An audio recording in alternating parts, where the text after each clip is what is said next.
I am sorry. എന്റെ കൈക്കൊരു മുറിവ് പറ്റി. അടുത്തുള്ള ഏതെങ്കിലും നഴ്സിംഗ് ഹോമിൽ എന്നെ ഒന്നാക്കണം പ്ലീസ്.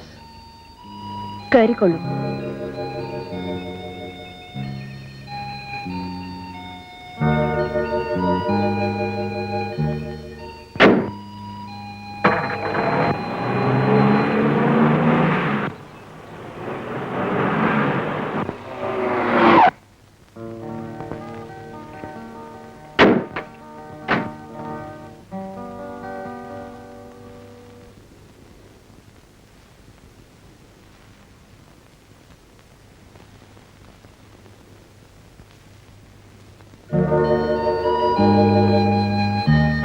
ഇരിക്കൂ.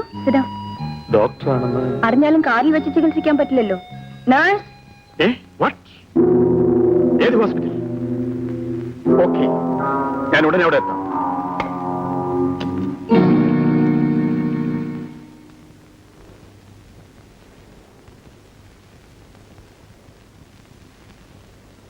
വിജയൻ, ശല്യപ്പെടുത്തണ്ട. ഉറങ്ങാനുള്ള മരുന്ന് കൊടുത്തിരിക്കുകയാണ്. വിക്രമൻ അങ്കിൾ. ആ മാലതിയോ? വളരെ കാലമായല്ലോ കണ്ടിട്ട്. ഇദ്ദേഹം വിജയൻ എന്റെ ബിസിനസ് പാർട്ണറാണ്. വീട്ടിൽ അച്ഛനും മറ്റും സുഖമല്ലേ? അച്ഛൻ മരിച്ചിട്ട് 3 വർഷമായി. സോറി. മരിക്കുന്നത് വരെ വിക്രമൻ അങ്കിളിനെ കുറിച്ച് പറയുമായിരുന്നു. വിജയന്റെ മുറിവ് അല്പം സീരിയസ് ആണ്. ബുള്ളറ്റ് കൊണ്ടുള്ള മുറിവായതുകൊണ്ട് ഇവിടെ വെച്ച് ട്രീറ്റ്മെന്റ് കൊടുക്കുന്നതിൽ ബുദ്ധിമുട്ടുണ്ട്. ഞാൻ ഫസ്റ്റ് എയ്ഡ് എല്ലാം ചെയ്തിട്ടുണ്ട്. പക്ഷേ ഇതൊരു പോലീസ് കേസാക്കാൻ ഞാൻ ഇഷ്ടപ്പെടുന്നില്ല. വിജയനെ ഇവിടെ തന്നെ അഡ്മിറ്റ് ചെയ്യണം. പക്ഷേ ഇത് എന്റെ ഒരു അപേക്ഷയായി കണക്കാക്കണം പ്ലീസ്.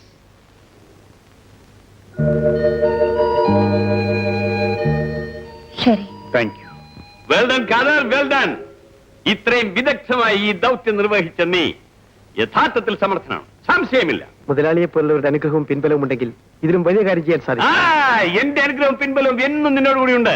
പറയൂ, നിനക്ക് എന്താണ് വേണ്ടത്? Whatever you ask, come on. മുതലാളിയുടെ സന്മനസ് പോലെ എനിക്ക് എന്ത് തന്നാലും മതി. That's a nice boy. Well, Kadar, here you are, my boy.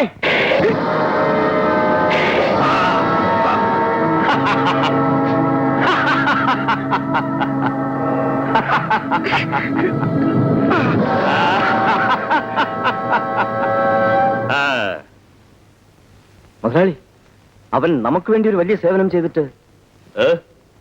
അവൻ നമുക്ക് വേണ്ടി സേവനം ചെയ്തതല്ലേ? ഇവന്റെ മുതലാളിയെ വഞ്ചിച്ചിട്ടല്ലേ അവൻ നമുക്ക് സേവനം ചെയ്തത്? ഇന്നലെ വരെ പാലൂട്ടി കൈക്കല്ലേ അവൻ തിരിഞ്ഞു കൊത്തിയത്? നാളെ അവൻ എന്നെ കൊത്താൻ മടിക്കില്ല. നിങ്ങളോട് എങ്ങനെയാണ് ഇക്കാര്യം പറയേണ്ടതെന്ന് എനിക്കറിയില്ല. എന്താണ് ഡോക്ടർ? വളരെ താമസിച്ചാണ് നിങ്ങൾ നിങ്ങളുടെ കുട്ടിയോട് അഡ്മിറ്റ് ചെയ്തത്. നഷ്ടപ്പെട്ടു പോകുമെന്ന് കരുതിയവരുടെ ജീവൻ രക്ഷിക്കാൻ എനിക്ക് കഴിഞ്ഞു. പക്ഷേ എന്റെ മോക്ക് എന്ത് പറ്റി ഡോക്ടർ? നിങ്ങളുടെ മകൾ ഇനി സംസാരിക്കില്ല. ഡോക്ടർ,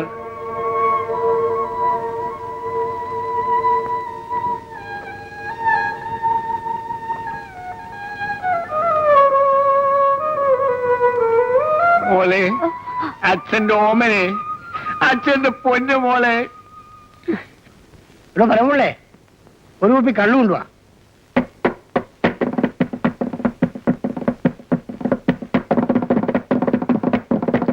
എടോ, തന്നോടാ പറഞ്ഞ ഒരു കുപ്പി കള്ളുണ്ട്. താനെന്താ പിടിച്ചു നോക്കിയിരിക്കുന്നത്? മുതലാളി, എനിക്കൊന്നിനും മനസ്സ് വരുന്നില്ല. എന്റെ മോള്, തനിക്ക് മാത്രമേ ഈ ലോകത്ത് മോളുള്ളൂ. പിന്നെ എന്നെ എവിടെ ഇരിക്കുന്നത്? വീട്ടിൽ പോയി കുത്തിരുന്നൂടെ? മുതലാളി, മുതലാളി എന്നെ പറയുന്നത് പോയിക്കോളൂ. തനിക്ക് ഞാൻ കണ്ടുതരാം.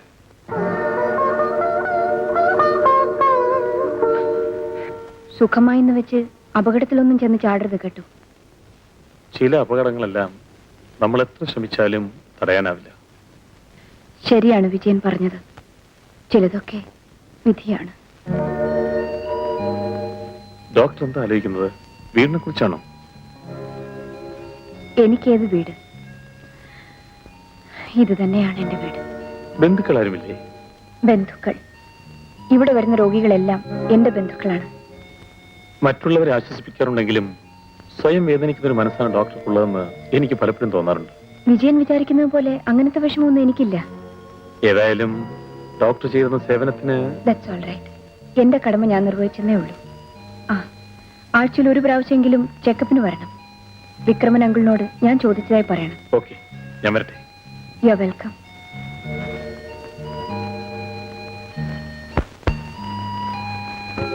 അതർ കാരണമായി നമുക്ക് കൈവിട്ടുപോയ പഞ്ചരത്നങ്ങളുടെ വിൽപ്പന ഉടനെ നടക്കും.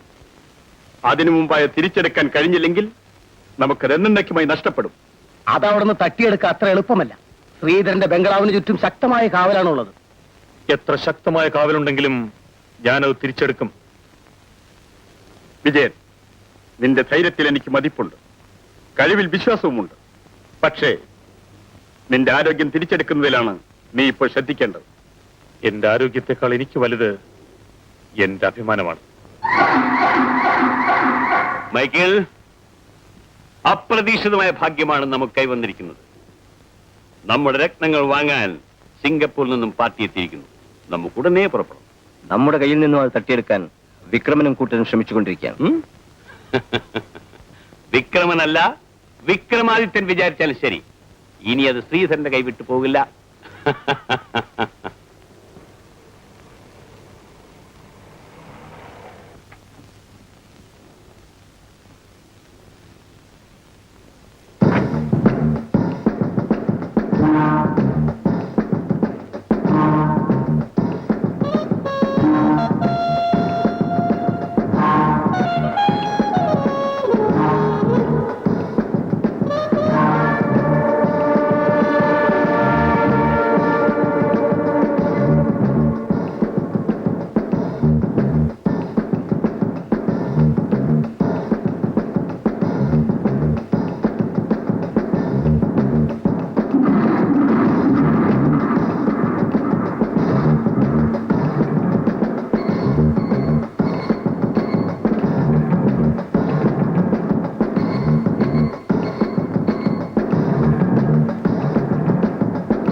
അടുത്ത വെക്കേഷന് നീ എന്നോടൊപ്പം വീട്ടിൽ വരണം.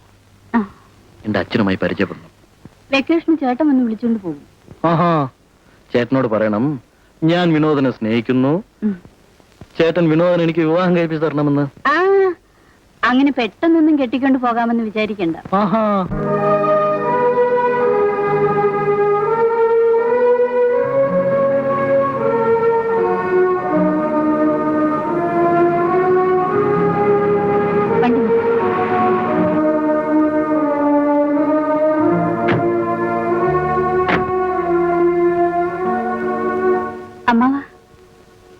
അമ്മാവാ, അമ്മാവാ, എത്ര നാളായി അമ്മാവനെ കണ്ടിട്ട്. വിനോദ്, ഞാൻ എപ്പോഴും പറയാറില്ലേ, ഇതാണ് പരവുമാൻ. ഇത് വിനോദ്. ഞങ്ങൾ രണ്ടുപേരും ഒരുമിച്ചാണ് കോളേജിൽ പഠിക്കുന്നത്. പിന്നെ എന്തൊക്കെയുണ്ട് അമ്മാവ വിശേഷം? ഓ, എന്തോ വിശേഷം. ഓമനിക്കും മാധവ ചേച്ചിക്കും സുഖം തന്നെയല്ലേ? അതൊക്കെ നിങ്ങൾ അറിയുന്നത് എന്തിനാ? വിജയേട്ടൻ എപ്പോഴും അമ്മാവന്റെ കാര്യം പറയും.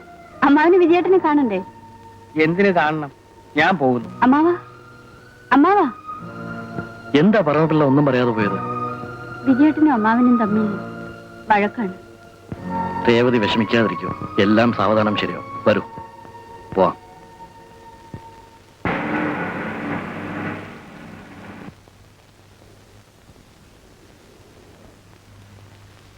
സാർ, ഒരു ടെലഗ്രാം ഉണ്ട്.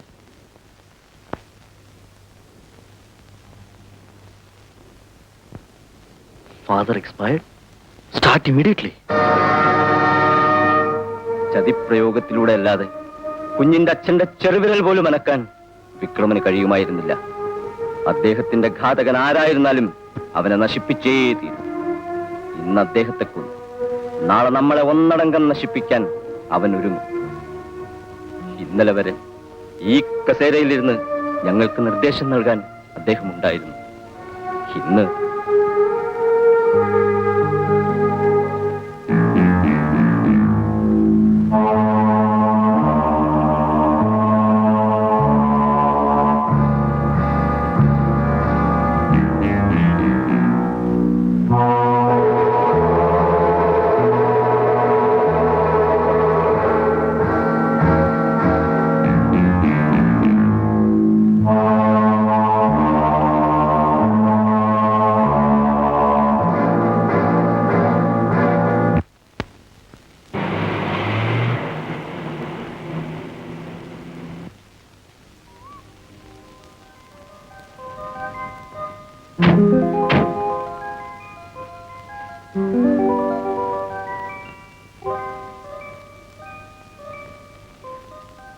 ഈ വീട് നീ ഇന്നുവരെ അറിഞ്ഞിട്ടില്ലാത്ത രഹസ്യം ഞാൻ പറയാം. ഞാൻ ജീവിതത്തിൽ ഏറ്റവും അധികം സ്നേഹിക്കുന്ന ഒരു പെൺകുട്ടിയുണ്ട്. അവക്ക് വേണ്ടി വാങ്ങിച്ചതാ. ചേട്ടൻ ആള് കൊള്ളാമല്ലോ. എന്നോട് ഇതുവരെ പറഞ്ഞില്ലല്ലോ. ആളാരാ? അവൾ ഇതിനകത്ത് തന്നെ ഉണ്ട്. ആളെങ്ങനെയുണ്ട്? അതെല്ലാം നീ തന്നെ കണ്ടിട്ട് തീരുമാനിക്കും.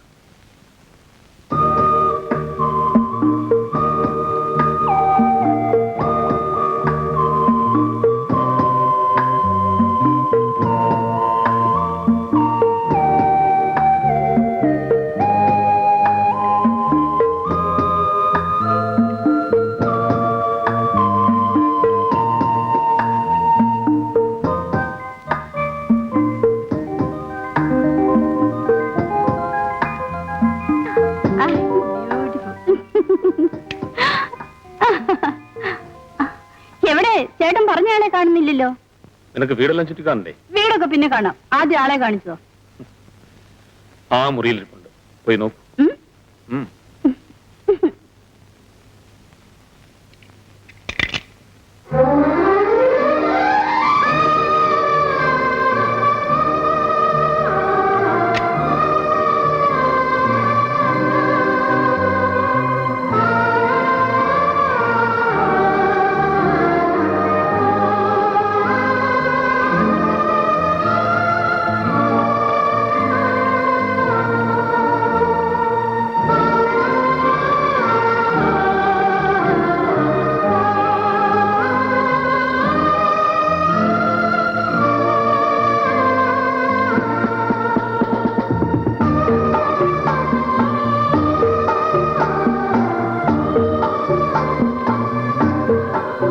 ഞാൻ ഏറ്റവും അധികം സ്നേഹിക്കുന്ന ആരെയാണെന്ന് ഇപ്പൊ മനസ്സിലായില്ലേ? ഒരിക്കലും നഷ്ടപ്പെടാത്ത ഒരേ ഒരു സമ്പാദ്യം എനിക്കുള്ളൂ, അത് നീയാണ്. ചേട്ടാ, നീ വിവാഹിതയായി ഭർത്താവിനോടും കുഞ്ഞുങ്ങളോടുമൊപ്പം സന്തോഷമായി ഇവിടെ കഴിയുന്നത് എനിക്ക് കണ്ണു നിറയെ കാണണം. ഈ കാണുന്ന കണ്ണാടി ചില്ലുകളിൽ നിങ്ങളുടെ പ്രതിബിംബങ്ങൾ മാത്രമേ പതിയാവൂ. ചേട്ടാ,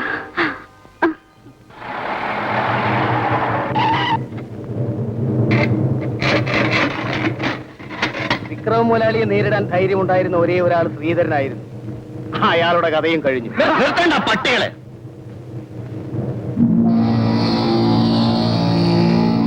ആരടാ നീ?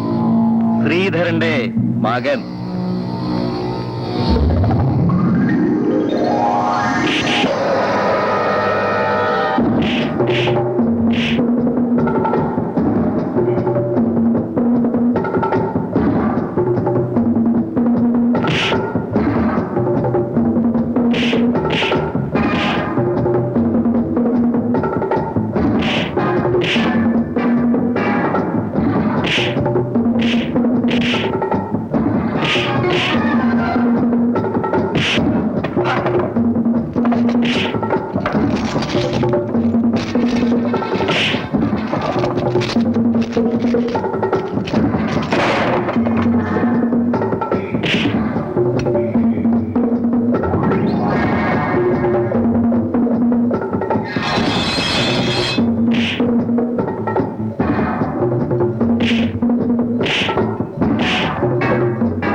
4 ബാക്കിയുണ്ട്. ആവശ്യമുള്ളവർ മുമ്പോട്ട് വരാം.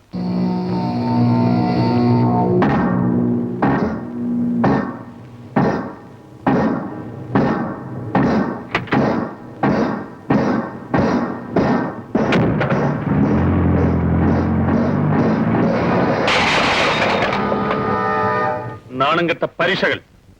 അവൻ വാൻ തട്ടിക്കൊണ്ടുപോയപ്പോ നീ എല്ലാം നോക്കി രസിക്കുകയായിരുന്നു. ശ്രീധരന്റെ മരണത്തിന് നമ്മളാണ് ഉത്തരവാദിയെന്ന് അവൻ എങ്ങനെയോ മണത്തറിഞ്ഞിരിക്കുന്നു.